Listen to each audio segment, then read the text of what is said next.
5 pound کا اسلام۔ سالوں پہلے ایک امام صاحب روزگار کے لیے لندن پہنچے۔ روزانہ گھر سے مسجد جانے کے لیے بس پر سوار ہونا ان کا معمول بن گیا۔ لندن پہنچنے کے ہفتوں بعد لگے بندے وقت اور ایک ہی روٹ پر بسوں میں سفر کرتے ہوئے کئی بار ایسا ہوا کہ بس بھی وہی ہوتی تھی اور بس کا ڈرائیور بھی وہی ہوتا تھا۔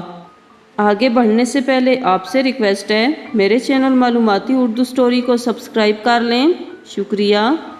ایک مرتبہ یہ امام صاحب بس پر سوار ہوئے، ڈرائیور کو کرایہ دیا اور باقی کے پیسے لے کر ایک نشست پر بیٹھ گئے۔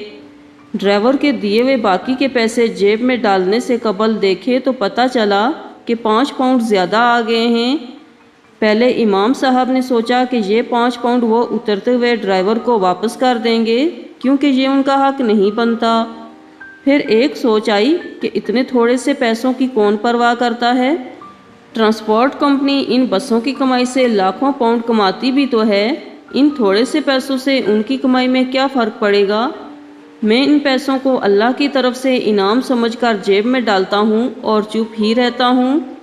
بس امام صاحب کے مطلوبہ سٹاپ پر رکی تو امام صاحب نے اترنے سے پہلے ڈرائیور کو 5 پاؤنڈ واپس کرتے ہوئے کہا، یہ لیجئے، لگتا ہے آپ نے غلطی سے مجھے زیادہ دے دیے۔ ڈرائیور نے 5 پاؤنڈ واپس لیتے ہوئے مسکرا کر امام صاحب سے پوچھا، کیا آپ اس علاقے کی مسجد کے نئے امام ہیں؟ میں بہت عرصے سے آپ کی مسجد میں آ کر اسلام کے بارے میں معلومات لینا چاہ رہا تھا۔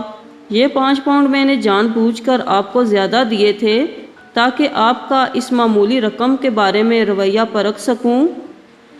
امام صاحب جیسے ہی بس سے نیچے اترے، انہیں ایسے لگا جیسے ان کی ٹانگوں سے جان نکل گئی ہے۔ گرنے سے بچنے کے لیے ایک کھمبے کا سہارا لیا، آسمان کی طرف منہ اٹھا کر روتے ہوئے دعا کی، یا اللہ مجھے معاف کر دینا، میں ابھی اسلام کو 5 پاؤنڈ میں بیچنے لگا تھا۔ یاد رکھیے، بعض اوقات لوگ صرف قرآن پڑھ کر اسلام کے بارے میں جانتے ہیں یا غیر مسلم ہم مسلمانوں کو دیکھ کر اسلام کا تصور باندھتے ہیں۔ کوشش کریں کہ کہیں کوئی ہمارے شخصی اور انفرادی رویے کو اسلام کی تصویر اور تمام مسلمانوں کی مثال نہ بنا لے۔